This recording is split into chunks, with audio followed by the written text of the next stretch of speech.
Kita garis bawahi bahwa menjadi orang tua itu tidak ada sekolahnya dan tidak lulus-lulus. Betul. Betul, sekolah ya, ya kan? Iya. Nggak ada tempat lesnya dan nggak lulus-lulus. Nah, kalau tadi ditanya bagaimana caranya. Assalamualaikum warahmatullahi wabarakatuh. Waalaikumsalam Selamat sore, masih bersama saya Wahyu Kristianto di sini, dan selamat datang juga di Talk with PPAPP Jakarta Utara. Hari ini di acara kita kebetulan aku berkolaborasi dengan tim penggerak PKK Kota Administrasi Jakarta Utara yang akan menjadi teman ngobrol saya dan teman duet, bukan duet dangdut ya, tapi duet ngobrol tentang Hari Anak. Oke. Satu lagi ada Ketua Forum Anak Jakarta Utara. Nah, untuk kali ini Wahyu bakalan nemenin kalian selama 1 jam ke depan kurang lebih dengan perbincangan-perbincangan yang hangat dan menarik seputar perlindungan pada anak. Nah, karena ini mau menjelang Hari Anak Nasional di tanggal 23 Juli 2020, jadi kita akan membahas tentang apa sih kira-kira yang enak dibahas untuk anak gitu ya. Ada apa aja di dalam hubungan orang tua dengan anak atau dengan dari anaknya sendiri gitu ya. Nah, untuk kali ini kebetulan saya ya ditemani dengan ketua tim penggerak PKK Kota Administrasi Jakarta Utara, ada Ibu Suni. Selamat sore Ibu. Cantik banget Ibu. Pakai masker ya. Oh, pakai masker kelihatan ya. Dan satu lagi, dan gak kalah penting dan gak kalah menarik dan juga gak kalah hebat ya, ini ada Ketua Forum Anak Jakarta Utara ya Mas ya? Iya, halo. Halo Mas Ade, masih muda banget ya saya. Oke. Nah, gak usah ngomong panjang lebar lagi nih, jadi kita langsung bahas aja ke permasalahannya, yaitu tentang perlindungan anak gitu kan. Nah, jadi yang saya tahu ini ada di masa era pandemi ya, Bu ya, Mas ya. Jadi kenapa kita harus pakai masker? Karena di era pandemi ini kita harus menggunakan masker yang 3M itu ya, Bu. Salah satunya adalah menggunakan masker, ya. Dan kebetulan karena kita bahasnya anak dan berhubungan dengan era pandemi, seringkali gadget itu atau teknologi itu ini banget harus digunakan banget ya, Bu ya. Dengan perkembangan zaman yang sedemikian rupa gitu kan. Nah, kira-kira aku pengen tahu pengalaman Ibu Suni sebagai orang tua sekaligus pekerja, suami, ibu, pokoknya sebagai apapun yang ada di keluarga. Gimana menurut Ibu nih pengalaman Ibu yang mempunyai putra ya, Bu? Putra putri. Iya. Berapa, Bu? 4 orang. 4 orang. Iya. Paling kecil umur? 1,5 tahun. Astagfirullahaladzim, saya kira umur 5 tahun. Oke. Gimana Bu menurut Ibu nih, Bu? Luar biasa. Iya, terima kasih. Izinkan saya memperkenalkan diri dulu. Saya Sudi Sigit Wijatmoko, Ketua Tim Penggerak PKK Kota Administrasi Jakarta Utara, juga Bunda PAUD Jakarta Utara, juga seorang ibu dari 4 orang anak. Ya. Nah, mungkin di sini kita sharing aja ya. Perlu kita garis bawahi bahwa menjadi orang tua itu tidak ada sekolahnya dan tidak lulus-lulus. Betul. Betul, sekolah ya ya, kan? Iya. Nggak ada tempat lesnya dan nggak lulus-lulus. Nah, kalau tadi ditanya bagaimana caranya, artinya saya sebagai orang tua lah yang belajar dari anak. Gitu. Justru orang tua tuh belajar dari anak. Gimana caranya? Iya, Bu? jadi gini. Belajar dari anak tuh kayak mana sih, Bu? Dengan 4 orang anak dengan karakter yang berbeda-beda, walaupun dari satu rahim, Iya. kakak adik itu berempat itu tidak ada yang sama karakternya. Nggak ada yang sama. Nggak ada yang sama. Satu pun gak ada yang sama, Bu? Nggak ada yang sama. Ih, hebat ya. Jadi ada yang introvert, ada yang ekstrovert, ada yang aktif banget, kemudian ada yang kalau yang bayi ini masih belum ketahuan tapi dia agak sering senyum-senyum santai gitu. Nah, lebih gampang ya. Nah, dengan pengalaman 4 orang anak ini, saya mengambil kesimpulan bahwa kita sebagai orang tua harus terus belajar. Kita tidak boleh berhenti belajar, apalagi sekarang itu mudah banyak banget ya ahli-ahli pengasuhan itu yang sharing di di medsos tadi ya. Kita kan bicara masalah gadget juga ya. Oke, jadi kita referensinya itu banyak. Nah, terkait dengan tadi yang ditanyakan bagaimana kita menyikapi anak-anak yang mungkin sudah hari-hariannya Setiap hari sama itu gadget setiap ya. hari sama gadget ya. Nah, itu salah satunya adalah kita yang harus pertama mendampingi. Tapi mungkin kalau mendampingi setiap saat tidak mungkin ya, apalagi untuk yang anak-anak udah SMA itu kadang-kadang ngapain sih? Iya sih. Iya kan seperti itu kan. Sih katanya gitu. Nah, artinya kalau saya selalu menyampaikan ke anak saya terutama yang sudah besar yang sudah SMA, iya yang paling gede, mama kita mengajarkan yang boleh mana, yang tidak mana, dan saya bilang saya tidak bisa, mama tidak bisa setiap saat jagain kamu, tapi kamu harus tahu bahwa ada Allah, ada Tuhan yang senantiasa dia tahu perbuatan kamu walaupun kamu nggak ngomong sama mama, tapi Allah tahu dan resikonya tahu. Nah, ya kan. Nah, jadi kita tanamkan iman dulu, ya kan. Kita kuatkan agamanya dulu, dan sekali lagi, apalagi juga sekolahnya mungkin yang masih heterogen, masih campur, masih gitu tuh. Peran teman itu pengaruhnya luar biasa, ya kan. Setuju.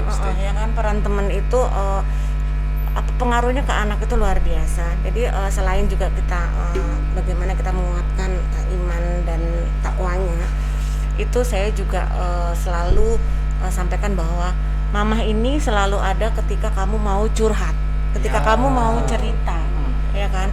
Jadi sekarang kan ada nggak ada yang malu, malu kalau ngomong sama mama gini. Ya, betul. Ya Jarang kan? banget juga orang tua yang kayak gitu.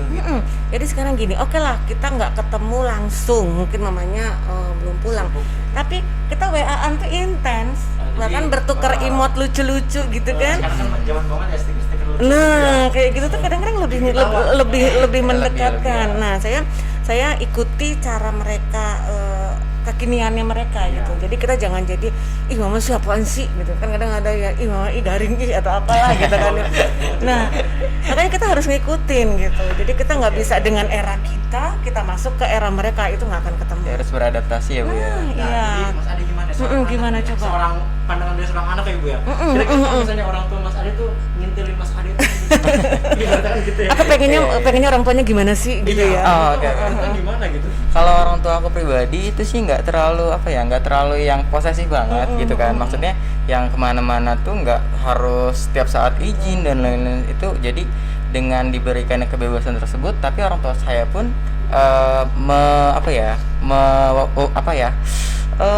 amanat. Jadi mama saya itu memberi amanat kalau misalnya nggak apa-apa kamu mama kasih kebebasan, tapi ingat kamu punya tanggung jawab. Gitu. Dan itu terbentuk dari ketika saya sadarnya itu mulai SMP. Jadi di SMP tersebut saya memang sudah ngerasa kalau jadi orang tua saya itu begini, berarti saya itu harus bertanggung jawab. Jadi menurutku sih balik lagi ke anaknya masing-masing. Cuma memang kalau misalnya biasanya nih anak-anak itu kan meniru ya, anak-anak itu meniru. Nah akan lebih baik lagi kalau misalnya orang-orang tua di semua daerah gitu itu memberikan contoh yang baik kepada anaknya. Jadi menurutku orang tua itu jangan hanya misalnya orang tuanya itu pengen anak-anaknya itu terjauh dari gadget, tetapi orang tua tersebut tidak menjauhi, malah makin intens sama WhatsApp gitu, sama YouTube dan lain-lain. Nah itu salah satu ini sih faktor kenapa teman-teman kita pun banyak yang memang nggak percaya gitu, maksudnya nggak nurut gitu pada sama orang tuanya. Oke nih, berbicara tentang keluarga nih, jadi kan pendidikan keluarga itu kan kalau menurut saya itu pendidikan keluarga itu kan merupakan salah satu bentuk ini ya, pendidikan luar sekolah kan. Jadi di situ ada pendidikan informal, pendidikan non formal gitu. Karena KLS itu kan bicara di luar kaidah pendidikan formal gitu. Kalau formal kan sekolah, SD, SMP, SMA gitu. Nah, informal itu kan pendidikan penting bagi keluarga kan, bagi seorang anak, karena dia pertama dan utama gitu kan. dari segi agama, budaya, terus habis itu pendidikan, terus karakter, dan bahkan pun sampai kepribadian pun itu ada pada orang tua gitu kan, karena madrasahnya adalah keluarga gitu. Nah, arti keluarga itu menurut ibu tuh seorang kayak bunda PAUD ya, bisa dikatakan sebagai bunda PAUD se-Jakarta Utara, itu kira-kira apa bu? Arti keluarga Iya, itu betul. luar biasa, ini Kan dalam saya- banget. Ini banget ya. Ini dalam banget. Itu sebelum keluarga bu. Saya doakan ya. Amin. Amin. Jadi gini, keluarga itu luar biasa ini. Jadi keluarga itu adalah tempat dimana ketika kita kembali ke rumah itu tuh kita merasa nyaman di sana, Iya. ya kan? Terus ketika kita ingin berbagi, kita ingin sharing, itu kita juga nyaman di sana. Artinya saya lebih mengedepankan kenyamanan. Setiap anggota keluarga merasa nyaman dia di rumah. Iya. Seperti itu sih. Kalau kurang saya lebih. sih sebagai seorang anak yang mungkin mewakili suara anak di Jakarta, khususnya Utara gitu, keluarga itu apa sih? Kalau aku pribadi nganggap keluarga itu sebagai tempat berpulang. Oh, bersama. Jadi kurang lebih sama sih. Jadi ketika kita sedang ada masalah atau apapun gitu, itu keluarga tuh bisa jadi garda terdepan gitu yang melindungi kita. Beliau keluarga kita juga bisa untuk jadi tempat curhat dan lain-lain gitu. Jadi memang banyak keluarga yang nyaman gitu di dalamnya. Banyak yang nyaman dan banyak juga yang tidak nyaman. Jadi kalau menurutku ya, keluarga itu bukan sekadar hubungan darah, tapi juga suatu kepercayaan dan kenyamanan gitu. Pasti banget ya, karena saya belum berkeluarga jadi nggak dapat saya berpulang. Apalagi saya. Nah, ini kan di era pandemi kan, pandemi COVID gitu kan, itu keluarga, sekolah, anak itu menjadi salah segitiga yang nggak bisa, jadi lingkaran yang nggak bisa terputus, circle kalau misalnya bahasa kerennya kan ya. Nah, jadi karena itu peran digital, peran digital kan gadget itu sangat penting ya. Apalagi sekarang itu kan zamannya COVID, belajar di rumah itu semakin membuming, bahkan ada isu akan dipermanenkan gitu. Itu yang aduh. Nah, jadi gimana menurut maksudnya dari orang tua tuh melindungi anak itu dari era digital? Melindungi ya. Jadi memang gadget digital, khususnya gadget ini dua mata pisau yang berbeda. Bagaimana kita tinggal menggunakannya seperti apa. Mata uang Iya kan? Iya kan? Mata pisau. Karena ketika mata pisau yang satu, ketika kita tidak tahu ilmunya, kita tidak tahu penggunaan secara positifnya, dia akan melukai kita. Tapi ketika kita tahu cara menggunakannya, kita bijak menggunakannya, dia akan banyak sekali manfaatnya. Memotong sayuran, buat bikin ukiran. Nah, itu. Jadi sekali lagi tergantung kita bijak atau tidak dalam penggunaannya. Nah, kalau masa sekarang ini pandemi, di mana semua dilakukan dari rumah, semua aktivitas dilakukan dari rumah, tentunya peran gadget ini menjadi vital ya. Namun sekali lagi butuh peran tadi seperti Mas Ade sampaikan, bahwa butuh peran orang tua untuk mendampingi dan juga memberikan contoh. Jangan sampai gitu, nah kamu tuh nggak boleh kebanyakan main game, kamu nggak boleh kebanyakan pegang, tapi orang tuanya megang HP seharian. Betul. Jangan sampai seperti itu. Sekarang ya.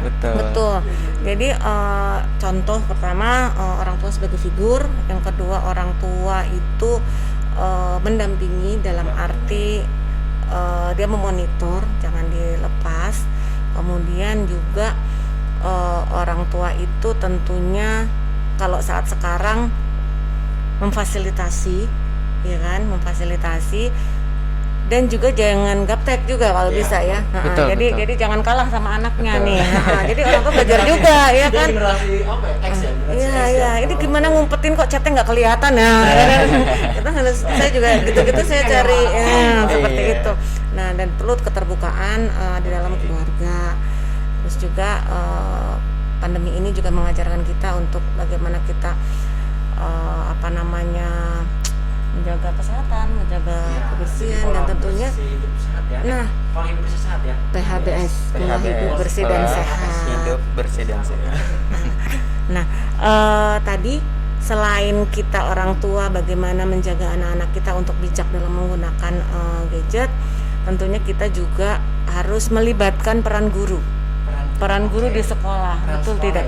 Peran sekolah. Gimana nih peran sekolah nih? Nah, peran sekolah, saya juga mengalami bagaimana ketiga anak saya ini yang sudah belajar dari rumah itu luar biasa.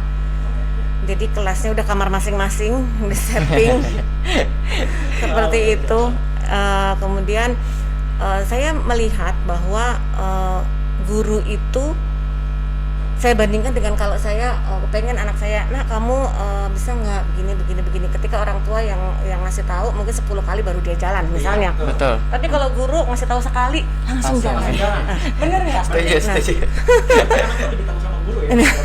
Saya kurang tahu itu filosofinya seperti apa, tapi sebagai orang tua rasanya kok begitu ya. Sampai kadang-kadang saya suka nitip omongan nih, Bu, nanti ke anak saya tolong ya sampein gini. Oke. Jadi ini ya orang ketiga ya. Orang ketiga yang diberjalan. Nah, itu. Jadi kita harus tetap libatkan sekolah juga untuk kelancaran proses belajar dari rumah, karena kita tahu banget ini orang tua memang tidak semuanya dididik untuk bisa mengajar anaknya dalam arti mengajar akademik. Betul tidak? Sedangkan tuntutan guru di sekolah bahwa ini tugas harus selesai hari ini. Belum lagi nanti kendala kuota. Belum lagi nanti kendala anaknya nggak cuma satu. Belum lagi di rumah dan sebagainya, itu tentu akan memicu emosional juga. Jadi ya ibu-ibu sekarang apalagi ini yang memang banyak kayak ibu-ibunya udah sibuk nih sama dunianya seorang ibu gitu juga seorang ditambah jobnya si anak dari sekolah lagi gitu ya. Betul. Jadi sekali lagi ini butuh kerjasama dari semua pihak, orang tua, guru dan juga anak itu sendiri. Iya. Jadi benar nggak sih Mas kalau misalnya yang dikatakan Bu Sun itu setuju? Itu benar. Jadi itu memang sih peran 3 aspek ini tuh penting, mulai dari sekolah, orang tua dan anaknya. Kadang nih pengalaman pribadi saya ini Mbak ya. Pengalaman baik tapi ya. Jadi tuh ketika saya lagi melakukan pembelajaran online gitu, kadang ada something yang tiba-tiba. Apa tuh? Misalnya dari adik saya yang paling kecil itu tiba-tiba nangis padahal lagi ngelakuin video conference. Iya. Tahu-tahu dia masuk ke frame gitu, masuk ke kamera. Nah, ya udah saya ajak aja gitu. Nah, terus tiba-tiba ada ini orang tua suka kadang nyuruh gitu. Jadi ketika lagi presentasi kan tiba-tiba Kak lupa. Iya. Kadang itu yang something sih yang suka ngeganggu sih kalau di rumah. Cuma emang fleksibelnya gitu. Kalau di rumah tuh enaknya bisa sambil makan, bisa sambil dengerin musik. Jadi tuh emang sih kalau saya pribadi emang enak belajar di rumah gitu, karena serasa sekolah tuh punya sendiri. Jadi ibaratnya tuh milik lo. Iya. Jadi kayak sekolah tuh yang ngelayanin gitu. Asal kuotanya ada gitu. Iya, asal memadai device-nya gitu. Terus jadi dari sekolah pun juga harusnya memang karena kan kalau PJJ ini kan semuanya serba efisien gitu kan, dari waktu dan lain-lain. Nah, karena keterbatasan waktu yang sedikit gitu, kalau di sekolahku itu dari jam 6:30 sampai jam 12 itu cuma di sehari itu dikasih 2 mata pelajaran aja. Jadi ada memang beberapa sekolah yang aku tahu, kemarin itu Forum Anak Jakarta Utara ditampilin hasil survei. Jadi ada beberapa sekolah yang memang dalam waktu sesingkat itu jadwalnya itu pakai yang normal. Luar biasa itu. Jadi guru nih 2 jam pelajaran itu semuanya ngasih tugas. 1 jam pelajaran itu biasanya 45 menit. Jadi setiap 1,5 jam itu ada tugas baru. Dan itu yang bikin anak di awal-awal pandemi itu stres gitu. Nah, mungkin makin kesini makin ada adaptasi dari sekolah gitu. Yang kalau di sekolahku itu diubah jadwalnya jadi cuma 2 mata pelajaran aja per hari. Dan tugasnya pun itu nggak yang terlalu ribet. Karena memang sebelum-sebelumnya itu di pelajaran ini itu harus bikin makalah minimal 5 halaman dan harus diselesain sebelum jam segini. Ketika setelah iya, apalagi anak SMA kan gitu kan, ada yang suruh presentasi, bahkan bikin video dalam waktu cuma beberapa jam aja gitu. Itu beberapa pengalaman menarik sih. Jadi emang di sini pun dari anaknya itu harus pintar-pintar manajemen gitu sih. Jadi baik dari manajemen tugas, manajemen lingkungan keluarga gitu. Maksudnya nyari tempat yang nyaman untuk belajarnya di mana. Apakah emang dia nyamannya di kasur atau memang di sofa atau belajarnya di depan rumah gitu. Itu terserah sih. Iya. Bisa sambil tiduran juga sih. Kalau itu kameranya dimatiin soalnya. Jadi aku pernah baca di mana gitu ya. Jadi kalau misalnya tahun 2020 ke belakang itu kalau bola sekolah masuk pagar. Kalau 2020 ke atas matiin kamera. Cara bola paling aman. Nanti kalau ditanya baru di Iya. Cara bola Pokoknya apapun terjadi pada masa pandemi ya, yang tadinya nggak mungkin terjadi di masa-masa yang normal gitu. Iya. Tapi itu semua berjalan dengan lancar sih, maksudnya tugas-tugas semuanya juga ke handle karena memang dari sekolah dan orang tua juga Support, sinergi ya. gitu, support. Jadi berbicara tentang peran sekolah nih, masih peran sekolah itu kan banyak banget yang ngeluh nih pada online gitu kan ya, online lagi, kuota lagi, paket lagi, beli lagi, habis gitu kan. Jadi siklus gitu ya. Nah, kira-kira Bunda Paut nih, Bunda Jakarta Utara, Ibu Sumi itu ada nggak sih kiat-kiat dari misalnya dari peran sekolah ke orang tua atau ke anaknya itu sendiri? Oke, memang kita ketahui ya bahwa kalau Jakarta Utara tuh karakter masyarakat, kemudian juga strata ekonomi kan berbeda-beda. Betul. Ya kan? Ada tingkatan-tingkatannya. Dan tentunya kalau yang mampu mungkin nggak masalah ya. Tapi ketika kita bicara untuk dalam tanda kutip keluarga-keluarga prasejahtera, tentu yang lebih mengedepankan bagaimana kita makan dulu daripada kebutuhan yang lain, gitu kan. Nah itu tentu butuh campur tangan pemerintah dalam menanggulangi ini.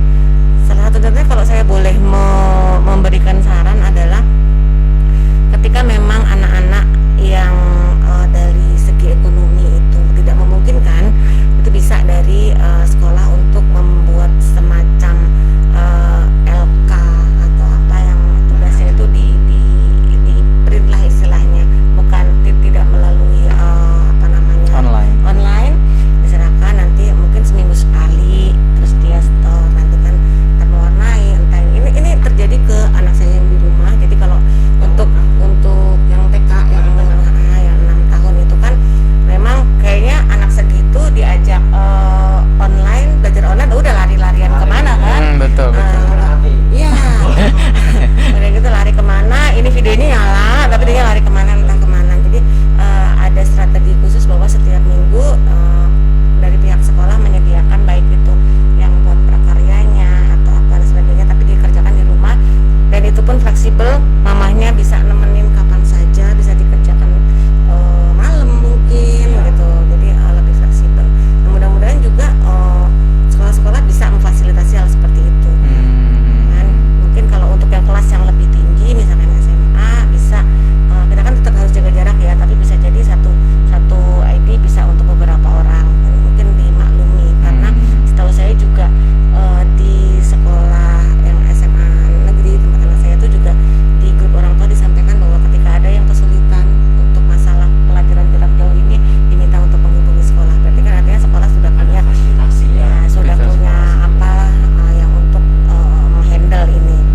Mudah-mudahan pemerintah tidak menutup mata akan hal itu, dan tentunya ini menjadi prioritas. Terus semoga aja sih orang tua tuh mampu melayani sih. Benar. Kadang tuh ada orang tua yang karena learning from home itu untuk jadi guru dadakan, dan kebanyakan orang tua mungkin di Jakarta juga itu nggak siap untuk menjadi guru mendadak gitu kan, karena emosi orang tua itu masih labil gitu kan, masih labil kan. Nah, kira-kira ada nggak sih menurut ibu gimana cara mengelola emosi gitu kan, untuk belajar, maksudnya untuk belajar pada anak gitu. Oke. Jadi memang itu kenyataan ya. Taat banget ya berarti mengalami nggak tuh? Kenyataan dengan yang dikasih tugas itu anaknya tapi yang stres orang tuanya. Akhirnya emosinya naik, kemudian yang ada anaknya malah dimarahin sampai anaknya bilang aku mendingan sekolah katanya. Iya. Udah orang tuanya nambah stres, anaknya diomelin, wah Tambah makin tambah stres lagi Iya, anaknya. kan akhirnya kan goalnya nggak dapet ya nggak sih. Iya. Nah untuk itu saya mungkin ada yang ingin saya sarankan buat para ibu-ibu khususnya kita sedang sepaneng, tolong pause dulu, diem dulu. Sepaneng tuh apa ya? Agak-agak mau naik, apa sih namanya, kayak mau marah gitu loh. Malum, Mau anak marah. muda nggak tahu. Oke, itu bahasa jadul ya gitu. Nah itu kita pause dulu, kita cari tempat entah di kamar entah di apa, kita ambil nafas panjang dulu. Jadi tidak keluar kata-kata yang akan melukai anak. Nah ya kan, itu salah satu trik. Kemudian kita turunkan standar seorang ibu akan kerapian rumah, akan tugas yang harus selesai cepat, itu turunin dulu standar. Kalau ternyata memang kita nggak sanggup, saat itu juga dikumpulkan komunikasi ke guru. Bu maaf ya, anak saya sepertinya untuk hari ini belum bisa menyelesaikan ini, tapi insya Allah besok bisa. Mudah-mudahan sih, biasanya sih ada jeda waktu, toleransi bisa ya, ada biasa. toleransi. Nah mungkin seperti itu salah satunya. Belum lagi kalau masalah yang stres tadi, bagaimana ibunya bekerja, contohnya saya. Jadi waktunya itu malam atau hari Sabtu, ya hari libur Sabtu Minggu. Nah itu baru saya bisa mendampingi full. Tapi kalau untuk anak-anak yang udah setingkatan SMP SMA itu udah bisa mandiri ya Bu bisa ya. mandiri, iya. Dan memang sekarang agak lebih turun sih, agak lebih tugasnya lebih sedikit dari Iya, yang betul, awal-awal betul. PJJ. Oh iya. Betul. Aku baru tahu sih kalau misalnya tugas itu di awal PJ itu malah lebih banyak ya. Betul, Karena betul. Ngejar harus sesuai dengan kayak belajar normal, Iya, gitu betul, kan? betul. Mungkin kalau sekarang kurikulumnya berubah kali ya Mungkin Penyesuaian ada sih, penyesuaian. penyesuaian. di era pandemi ini ya. Nah, terus tuh tadi ibu putarnya berapa? 4, 4. Yang Wow. kecil 1,5 tahun. serius. Kayak saya berarti. Iya, itu berarti lagi lucu-lucu ya Bu ya. Iya. Saya umur 25 aja masih lucu. Lucu ya? Teman-teman gimana? Lucu nggak ya? Nah terus tuh gimana cara ibu tuh, kan kadang kita harus menerapkan pola asuh yang berbeda pada anak. Betul. Karena setiap anak itu memiliki karakter yang berbeda. Tuh. Nah gimana cara ibu itu menerapkan pola asuh yang berbeda pada anak? Ya, artinya kita dengan keempat orang anak dengan 4 karakter yang berbeda ini, handlingnya juga kita harus 4 macam juga, ya kan? Karena kita tidak bisa memakaikan satu baju ke 4 badan yang berbeda, artinya pasti nggak pas, ya kan? Pasti nggak pas. Jadi sekali lagi kita harus tahu betul ini anak saya yang nomor 1 ini bagaimana, anak saya nomor 2 bagaimana, anak saya nomor 3 bagaimana, nomor 4 bagaimana. Tapi itu pun bukan dilakukan dalam waktu yang singkat. Pengamatan kita itu bertahun-tahun, ya kan? Dari mulai bayi. Dari mulai bayi kita kan. Nah, dan saya juga bukannya lempeng-lempeng aja, lancar-lancar aja dalam pengasuhan anak-anak saya. Kadang juga saya juga butuh juga bantuan dari konselor untuk saya sharing gitu kan. Karena kadang-kadang juga anak-anak ini kadang-kadang lebih terbuka dengan orang lain, ya kan? Apalagi dengan hal-hal yang sebenarnya dia pengen protes ke orang tuanya. Betul, betul. Ya kan, dia pasti ke orang lain, terus nanti orang lain itu yang menyampaikan ke kita. Nah dari situ saya sih tidak ini ya, maksudnya tidak melarang mereka untuk menyampaikan. Yang penting nanti juga kita harus diketemukan di satu titik temu yang pas. Kemudian anak maunya bagaimana dia sampaikan. Kita sebagai orang tua juga punya hak untuk bahwa ini loh nak, sebenarnya maksudnya mama tuh ini. Untuk menyatukan itu kita butuh pihak ketiga, butuh orang lain biar nggak chaos di situ kan. Betul, betul. Nah itu konselor-konselor kan banyak ya sekarang ya. Jadi kalau kita sudah merasa tidak kuat ya, kita butuh bantuan ya. Tapi ada kasus di mana anak itu memang nggak sama sekali nggak mau cerita sama siapapun. Itu yang susah itu ya.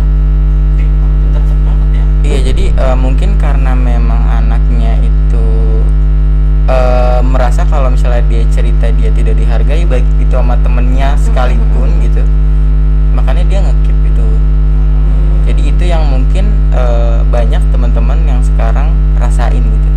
Karena kan untuk tempat curhat gitu, maksudnya kita ketemu sama orang rumah aja gitu kan. Kalau misalnya orang tuanya itu biasa curhat, saling ngobrol gitu kan, itu it's okay lah. Tapi kalau misalnya memang dari awal mereka udah ada konflik dan lain-lain, itu kayaknya agak berat juga buat teman-teman gitu.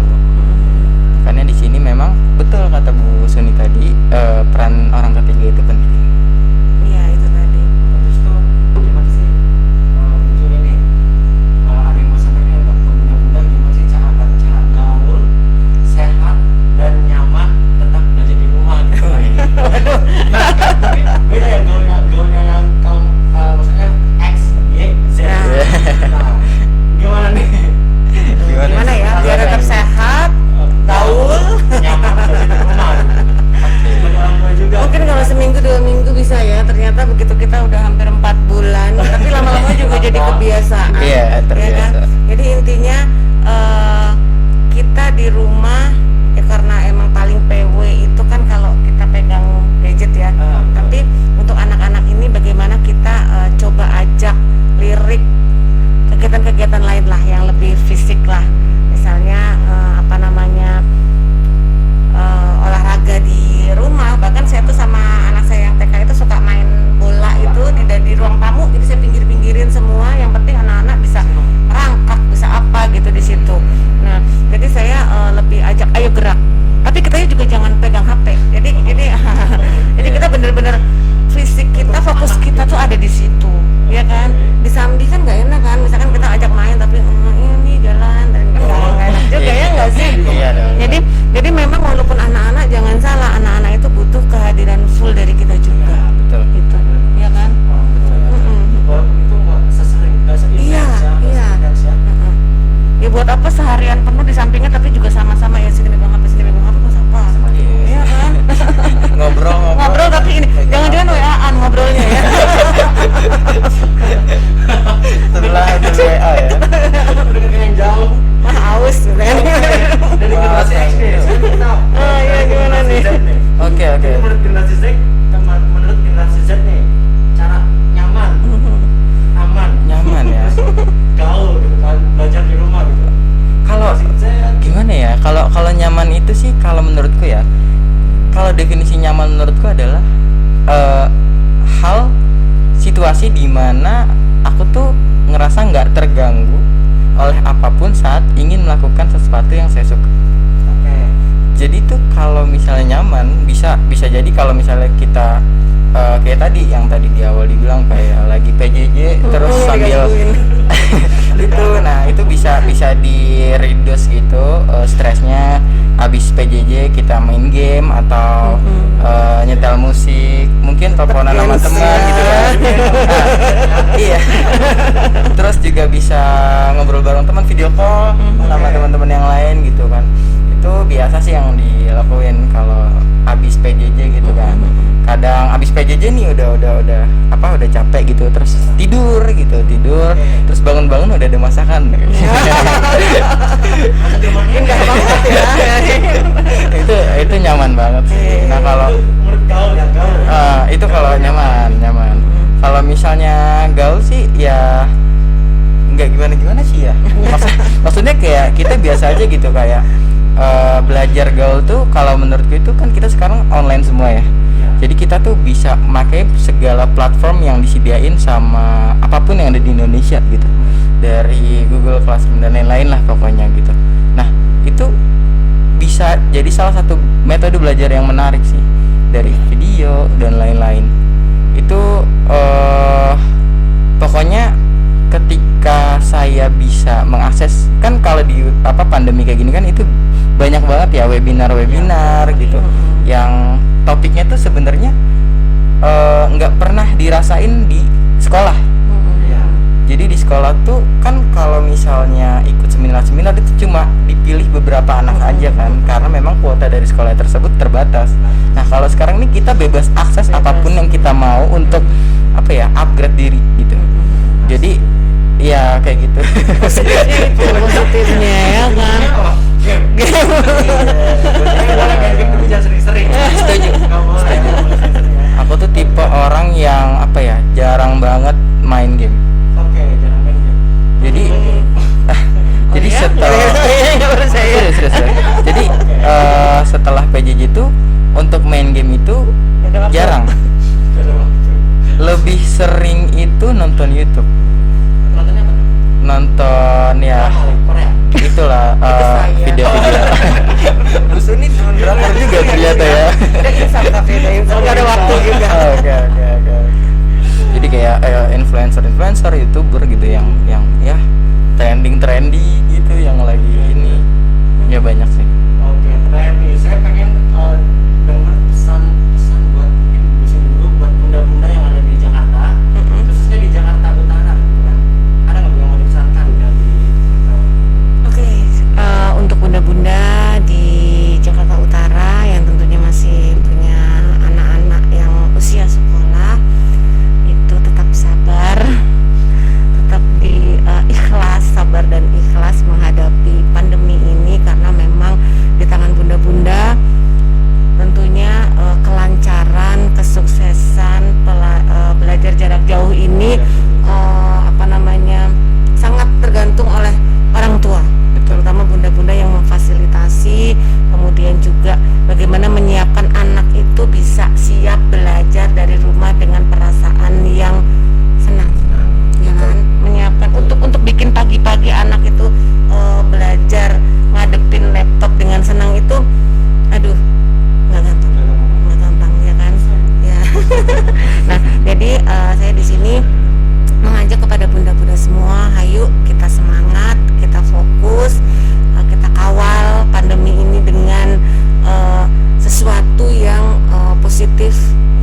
kalau misalnya kalian bersaing, kalian bisa menjadi manusia yang lebih baik lagi dengan cara apapun yang bisa dilakukan di pandemi gitu. Jadi nggak stuck di situ aja gitu.